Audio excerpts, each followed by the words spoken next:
Okay, so what has either been the most challenging, or if you can't think of it, the most embarrassing gig you've ever had, where something really went bad?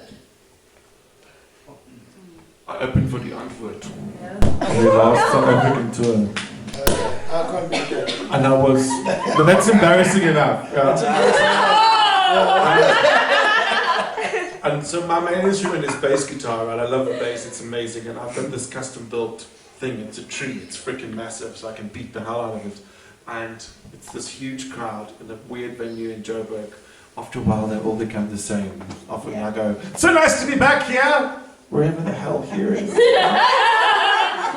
the stage, it was one of those gigs where someone else sound checked for us, which is always great. So I just walked on stage, grabbed the bass and started banging away, and everyone's cool, and the crowd's going mental, and there's visual effects, and I'm really super duper into this. There's about 5,000 people there.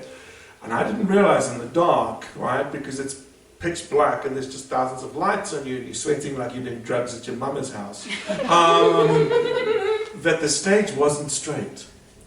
The stage was shaped like this with a outy jutty thing in the middle. So I'm rocking and I'm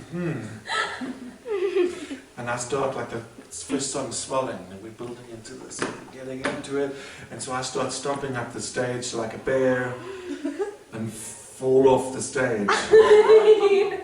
And thankfully I landed on my feet. But that was close. Second, number one most embarrassing, I used to play lead guitar for a band called Slugs of War. We're a Celtic rock band. You need to pay attention to everything that's going on when you're playing, right? Including the fact that we wore kilts traditionally. And so we're playing main stage Oppie, which is about a story high. And we come out and I'm doing the Highland Fling in my first lead solo at the front of the stage, and the whole first 3 rows are going, ugh. What's going on? The crowd's loving it, but these guys are, okay.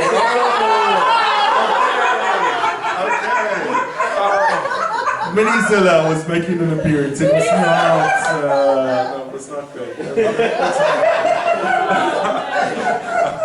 Okay, so I've met a lot of people that want to get into the industry because they want to be famous. But what motivates you? And do you even think that that's a good motivation to have to start with? It's a big one. What is fame anyway? I'm not sure. Exactly, right? I'm not sure what But fame I is. have, especially as in a school, lots of people start off saying, I want to be understand. like. I understand. You want to play guitar because you can pull chicks. Then I get it. But like, Why don't you can pull chicks doing this? pull chicks. So you know.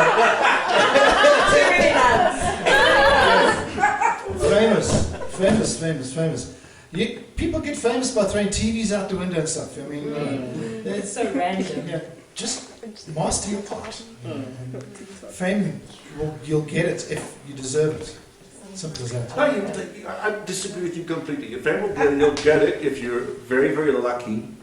If you have a certain sized boobies on a certain sized body. That works.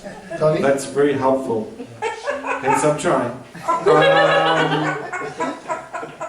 So my uncle's a professional golfer, for example, and he did very well for himself. His name's Gary Player. I don't know if you've heard of him.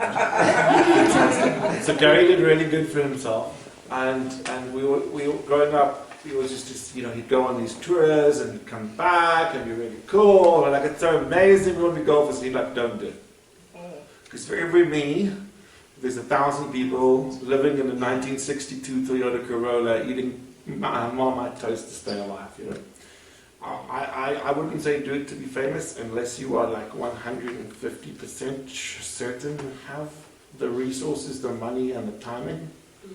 But that said, if you do it to be famous, you'll just be disappointed. Do it because it's fun. Yeah. I've played with more bands than most people have had hot dinners, and it's been great and fun, and I've had some wonderful experiences. I'm really glad I was never super famous, because if I'm 40 years old and still singing the same songs I wrote when I was 17, I think I'd want to kill myself. And that's what you have to do when you're famous, Yeah. I mean, take Avril Lavigne. She was the boy, he was the girl. Can I be any more fucking bored with my life? That's what you're probably thinking.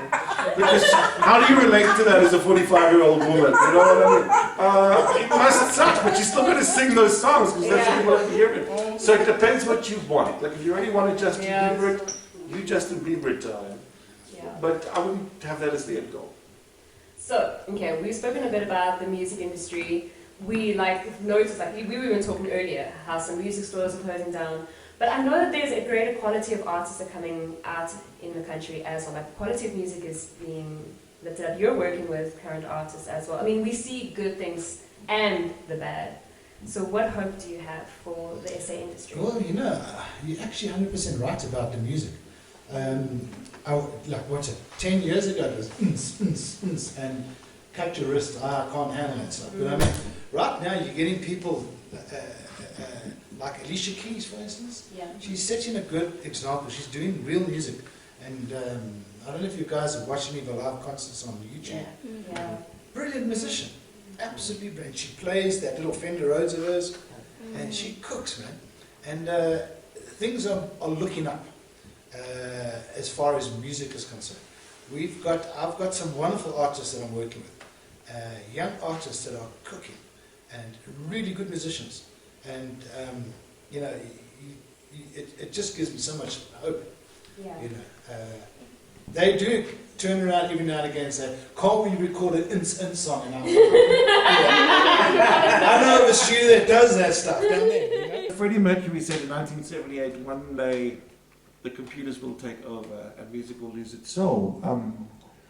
And yes and no, it's just a different kind of soul. So I've heard some wonderful stuff from kids making Fruity Loop stuff, but there's a good story behind it, so who cares, right?